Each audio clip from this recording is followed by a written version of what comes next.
Hello, it's 9 p.m. in RTD. It's time to English New Edition for tonight headlines. We have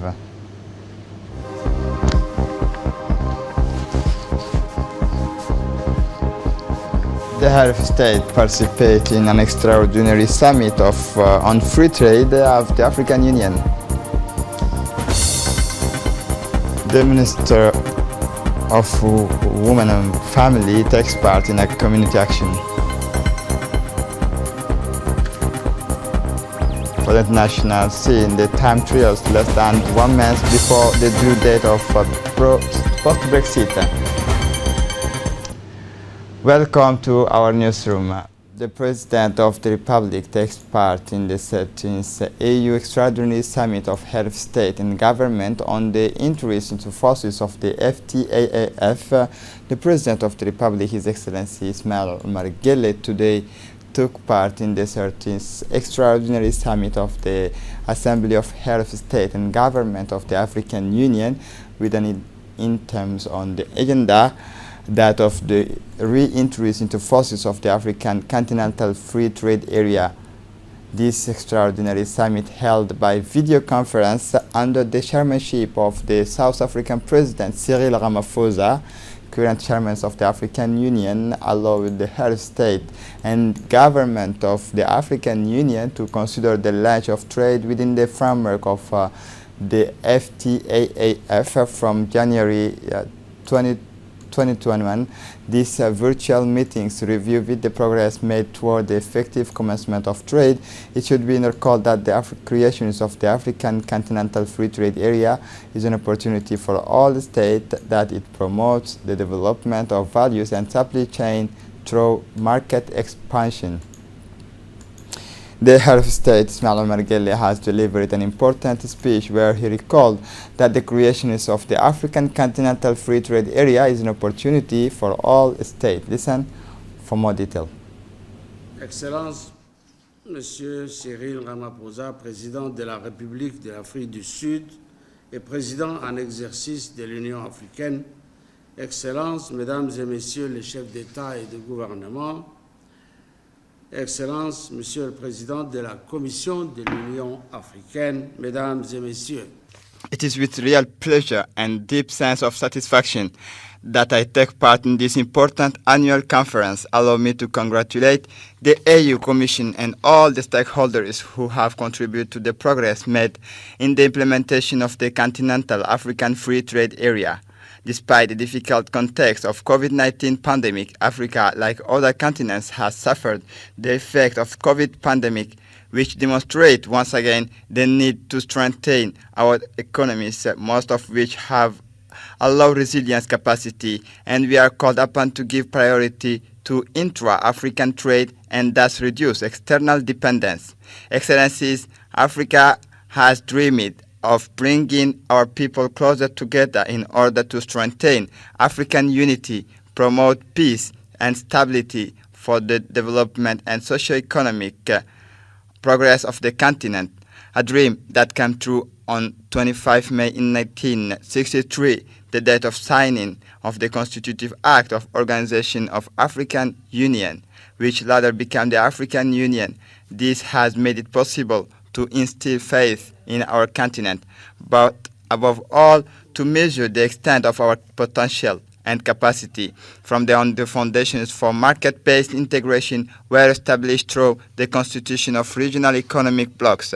Mr. President, ladies and gentlemen, Africa has taken important decisions by establishing the African Economic Community to build continental integration, signing the historic FTAAF in Kigali, launching the implementation phase of the FTAA in Niamey. Our continent is entering a new era with the launch of trade within the framework of the FTAA on 1st January 2021.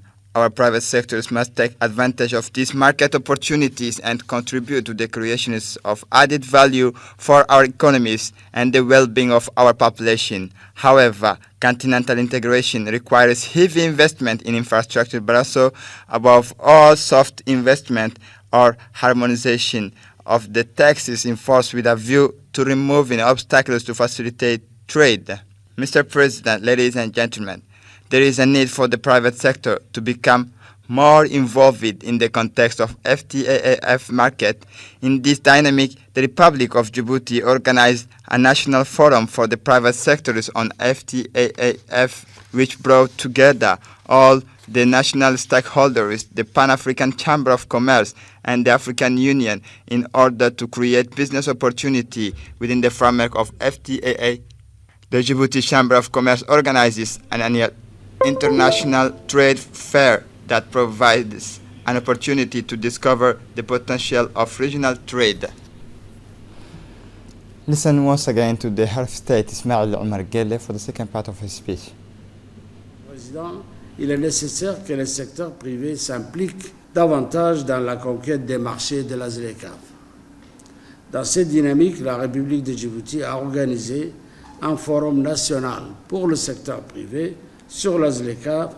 Ladies and gentlemen, my country is in the process of developing a national strategy on the FTAAF with the collaboration of the ECA.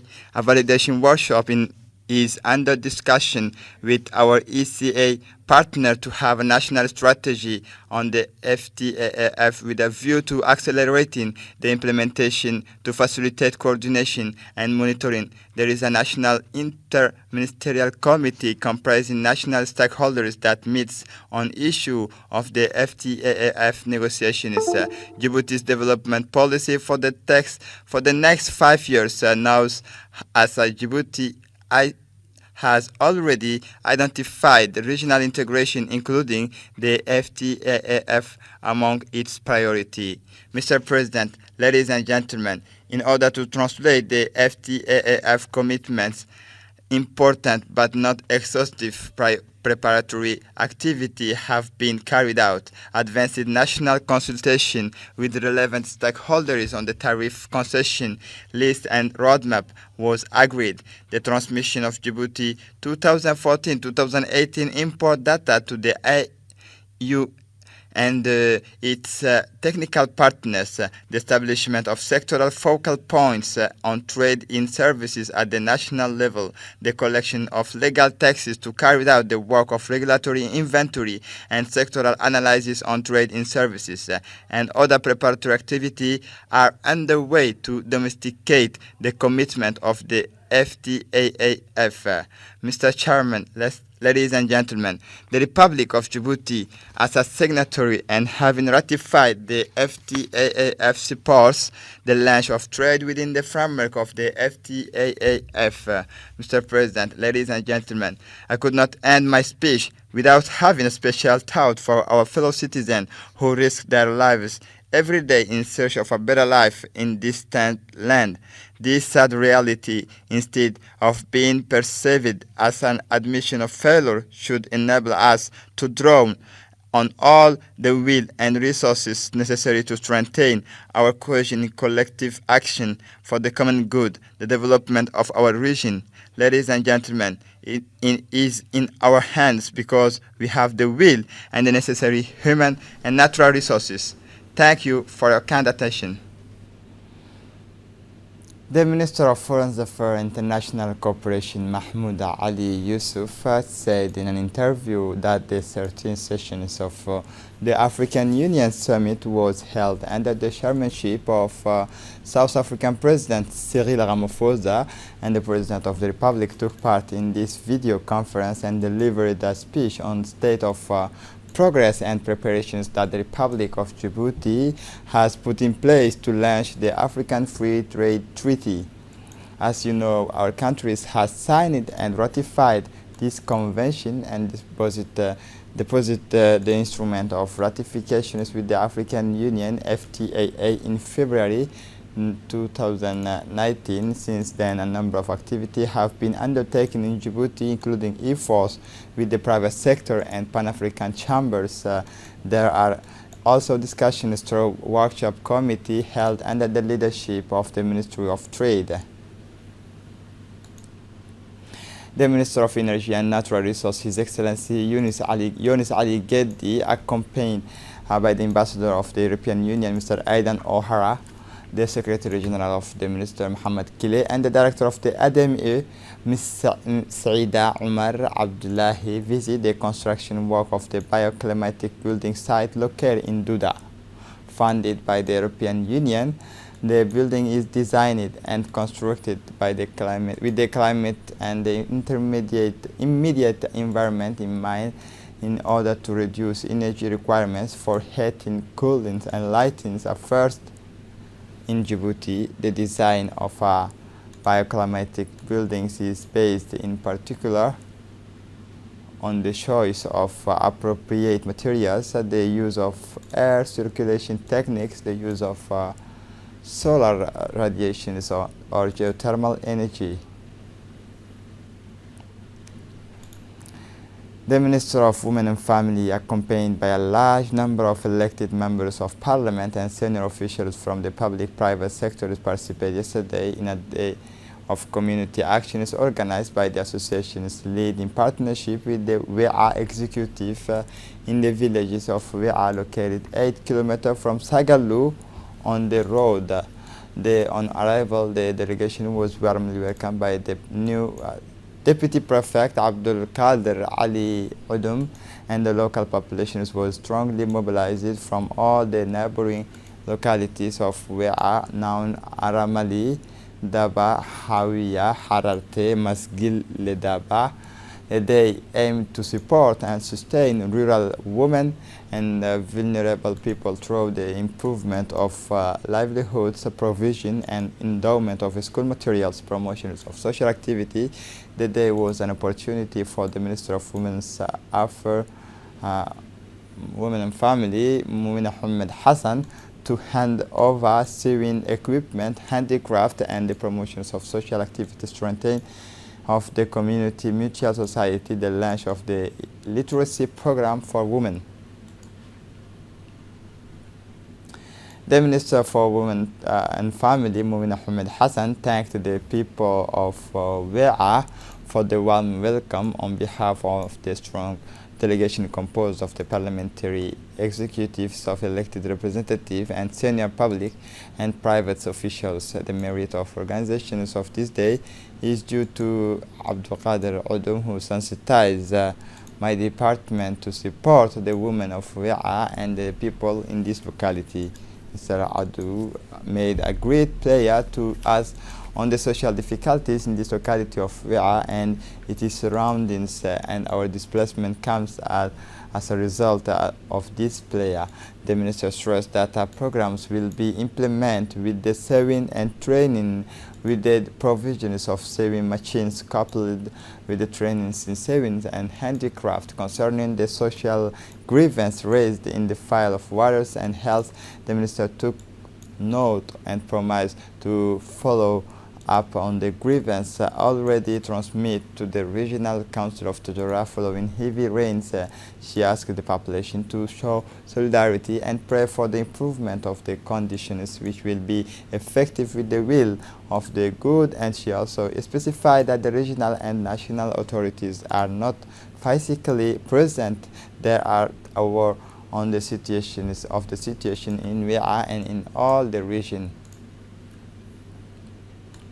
The new Deputy Prefect representing the prefectures of Tajura, Mr. Ali Abdul Qadir Ali Udum, thanked the delegations led by the Minister of Women and Family, Mumina Ahmed Hassan, in the presence of the parliamentarians of the elected representative with a medical team from Tajura.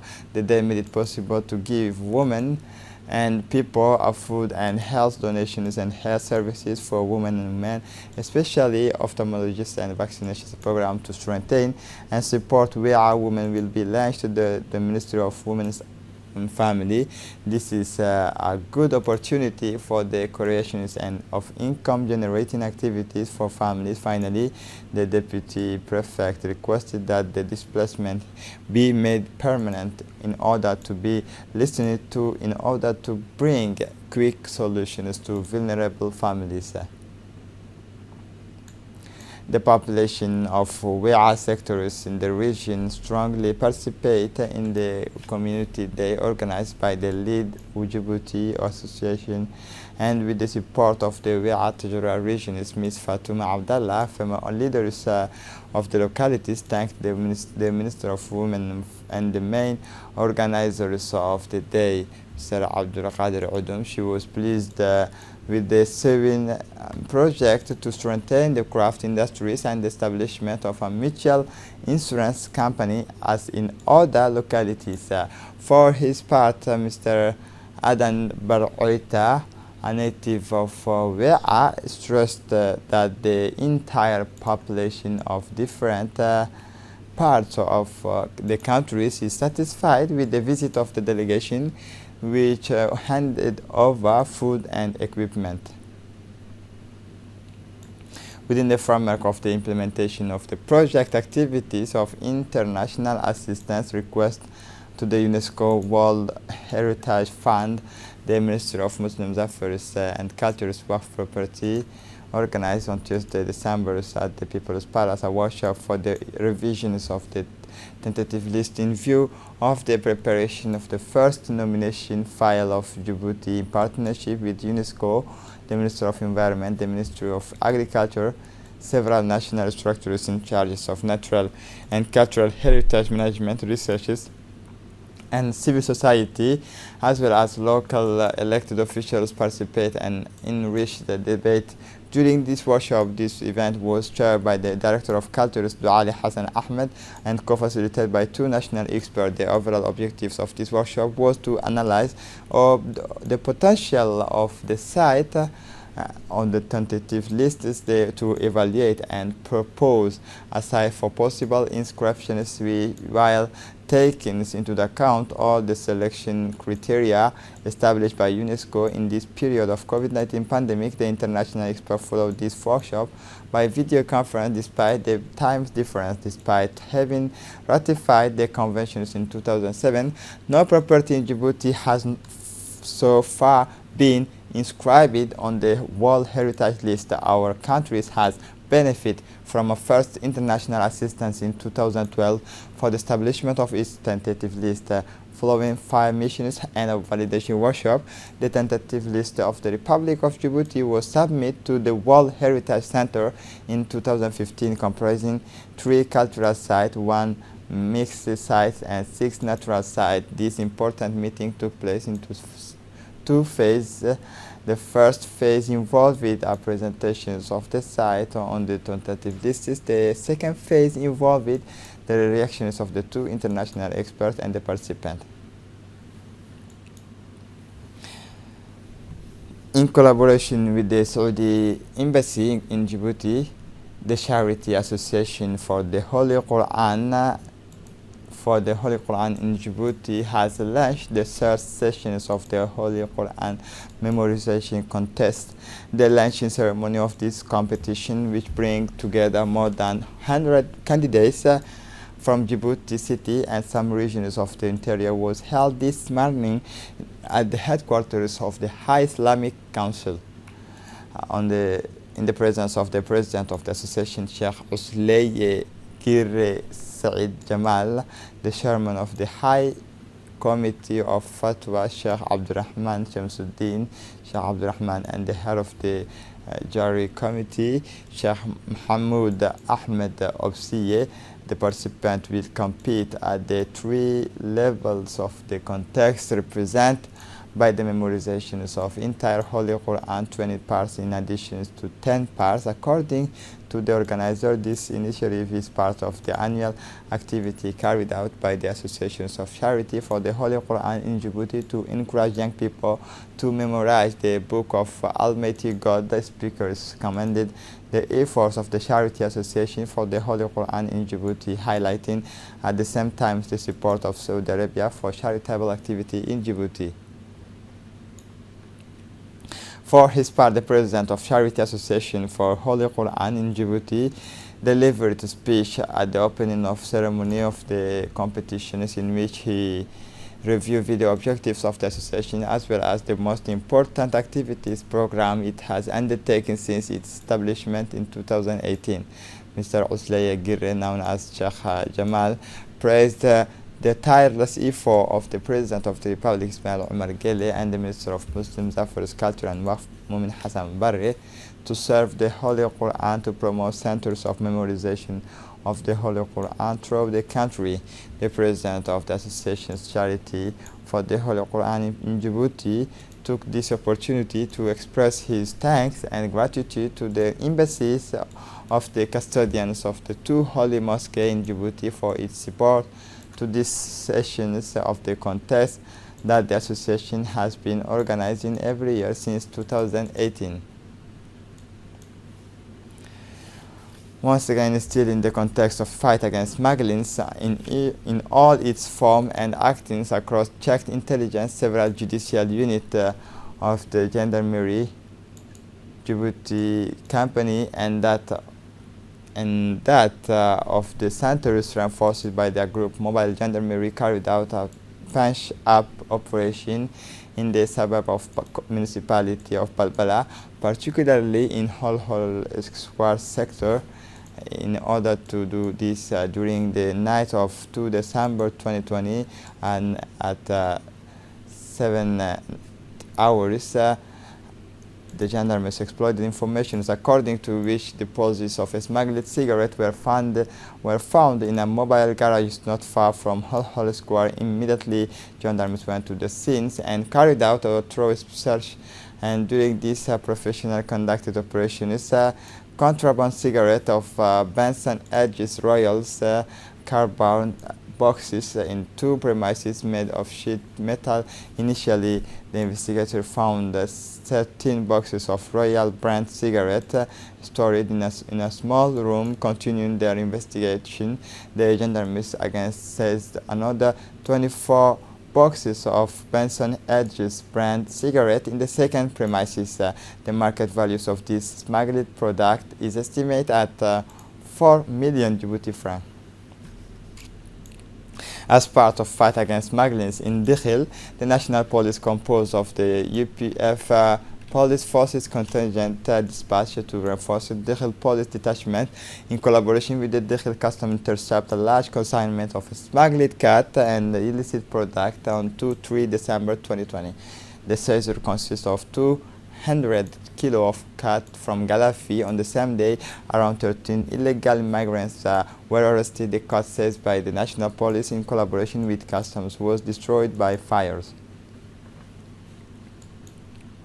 We have just learned with dismay and sadness that the death of Saeed Arun Abdi Farah passed away yesterday. The deceased was born in Djibouti on 3 March 1940, and he is the daughters of Sheikh Noor Bokh and the sisters of Ali Abdi Farah, a member of the National Assembly and former ministers and a member of executive committee of RPP. The late Saeed Arun Abdi Farah leaves behind her a girl. The prime ministers and member of the government extend their sincere condolence to the family of the late Saeed Arun Abdi Farah and Ali Abdi Farah, who is currently a member of the National Assembly and member of the executive committee of RPP. Former ministers, we implore the Almighty to welcome him into his eternal paradise. Inna lillah wa inna ilayhi raji'un. For the international scene, the marathon has turned into the race against time, and with less than a month to go, European negotiators Michel Barnier is struggling to see the finish line. Negotiations on the trade agreement that is to govern relations between EU and UK continue to call to stalls over several obstacles, starting with fishing in British waters.